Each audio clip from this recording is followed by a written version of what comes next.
Hello there, friends and neighbors. Thanks again for coming to my channel. This is me, Stella Hendricks. Whew, a bird just flew outside my window. It was distracting, and now I think they're fighting, actually. Wow, what timing. Well, today we are starting a new book review. We're gonna do the Showgirl Next Door. Ooh, that's bad. We're gonna do the Showgirl Next Door because a bunch of you said you had never even heard of it before. Oh my gosh, she doesn't really talk about it a lot. And in this book, she seems to kind of praise Hef and a lot of business owners and stuff. So I think she probably felt like this was a little bit of a business deal. But nonetheless, I think it is the cutest thing in the universe. I lived in Vegas for a year or so, and I had relatives in Vegas and we'd go visit it all the time. And okay, I'm gonna tell you this story. I'm sorry if you already heard this story, you're gonna hear it again. When I was a kid, we were super religious, and we would go down to Las Vegas every year at like Easter because we were gonna go visit one of my maternal aunts and her family. And it was always so much fun to see the cousins and everything, and that's always the best part. But I just loved Las Vegas, and it was sparkly, and the billboards with the sexy ladies. Oh, I was dying to go see the shows. But we couldn't go to see the sinful shows, and we couldn't go in the sinful casinos with any of the sinful sexy ladies in their shows. And so you want to know where we went every single year? We went to the Boulder Dam. And to this day, I bear an irrational grudge against the Boulder Dam. Every time I see it, I'm like, oh, you. If I never see that place again, it'll be too soon. Anyway, sorry, I am the queen of tangents. I hope you like them. They're here to stay, I think. The Showgirl Next Door. Holly Madison, Las Vegas. Holly Madison takes readers on a tour through the glitz and glitter of Las Vegas. The peep show star has access to high roller areas closed to all but a privileged few. She takes a tour through some of the most exclusive spots in Vegas. Holly shares wacky roadside attractions from Los Angeles to Las Vegas. The evolution of the Vegas Showgirl. Tips on looking fabulous in the desert. I'm just sort of paraphrasing because I'm pretty sure I'm not supposed to like read entire books on videos. Would I actually do that if I was allowed? I might, because I really like listening to books. I like audiobooks a lot better than real books. Well, I don't know, because you can't mark up an audiobook, can you? I don't know. Holly Madison takes readers on a tour through the glitz and glitter of Las Vegas. I think we read this. This might be just repeating what it says. Through it all, Holly maintains her cheerful, optimistic spirit and makes it obvious why she fell crazy in love with her adopted hometown. And it's so cute. I'll show you the artwork on every page because it's cute.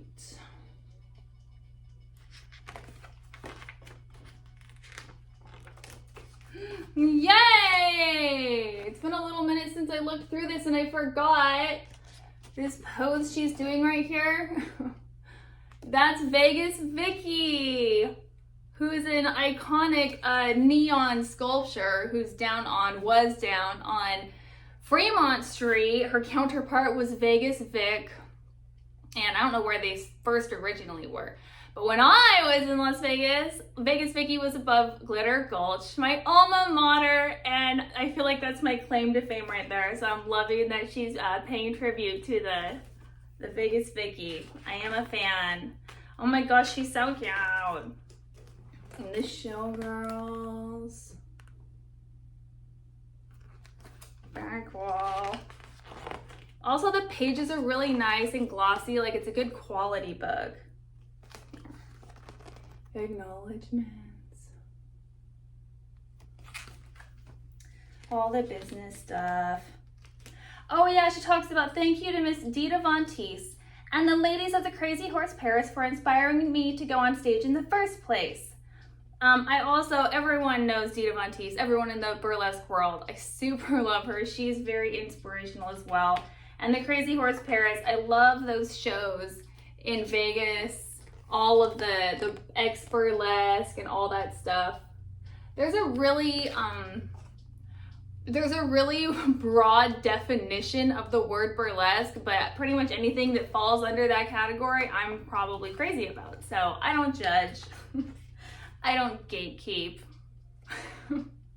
Okay, this dress.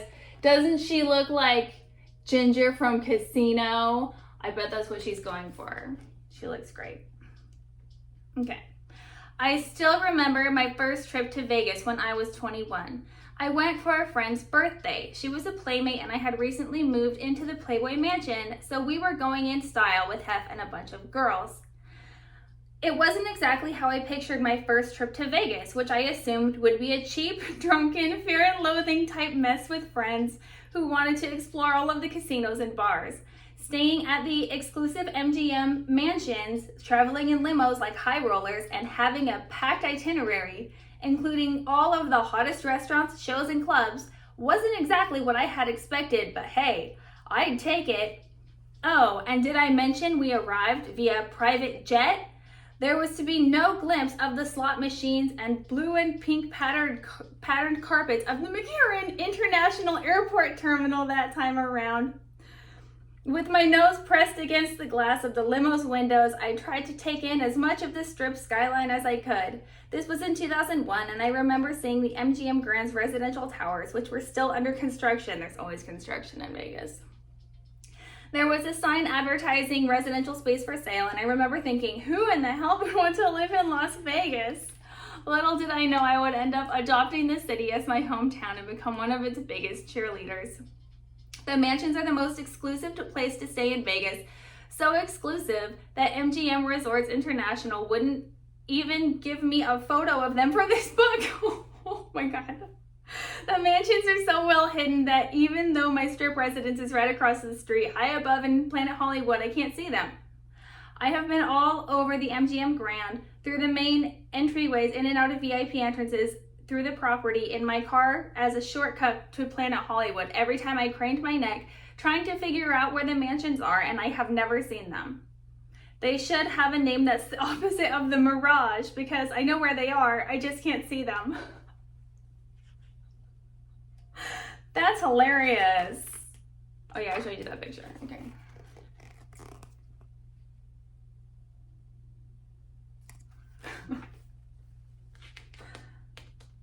Oh, I love this dress on Bridget, this leopard dress. Coyote. Okay, this part freaks me out. Okay, so first I'm gonna let you see. Okay, you see Holly dealing cards down here in the Playboy Club in her black bunny outfit, and over here posing with a UFC fighter. Did any of you watch my Jasmine Fior episode? Because I would like to tell you right now that this is the same time frame that she would have been at the Playboy Club. She's not in this picture or anything, but I think it's the same time frame. And she has pictures attending some kind of UFC event with Chuck Liddell, who was in one of the Playboys. Was it the same Playboy where I found Jasmine's picture? I'm not sure if it was. It was like the month before, the month after, or something really close like that. But that freaked me. When I saw that picture of them together, it freaked me. I'm serious. She did not point that out in her documentary in The Playboy Murders, which is a great show. One episode did not download on time, but it's okay. I got to watch it now. It was good. In the 7 years following my first visit, I would visit Vegas semi-regularly. It is only a 50-minute flight from Los Angeles, where I lived for 10 years, so it was super convenient and always lots of fun. When you live in LA, it seems like everyone you know is always going to Vegas. For many years, I would stay at the Palms because of the Playboy connection. I still love going there because it almost feels like I grew up at the Palms when it comes to my relationship with Vegas. When I started coming to Vegas more often after 2008 for work and other things, I really fell in love with the city. Outsiders wonder what it's like to live in Las Vegas, having only experienced 3-day benders here. Off the Strip, there are normal neighborhoods, suburbs, and schools just like everywhere else. It's hotter and there's video poker in the grocery stores everywhere. There's video poker everywhere in Nevada. Welcome to Nevada. Poker, video, slot machines everywhere. I love exploring Las Vegas. There's so much to do here besides the obvious drinking, gambling, and clubbing that I wanted to create a book that pointed out as many of those things as I could. Of course, I can't include everything. I've lived here almost 2 years, but trust me, that's not enough time to do it all. Luckily, I have a trusty group of friends, some of whom have been here their whole lives, who help fill me in. Vegas is the kind of place people will come to without much planning ahead of time.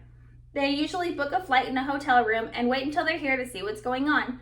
I hope my guide can help you a little and point you in the direction of a few cool things. Have fun! So that's the end of the first chapter. I had read this book before and I completely loved it, and in my subsequent visits down to Las Vegas, I have used this kind of like my guidebook.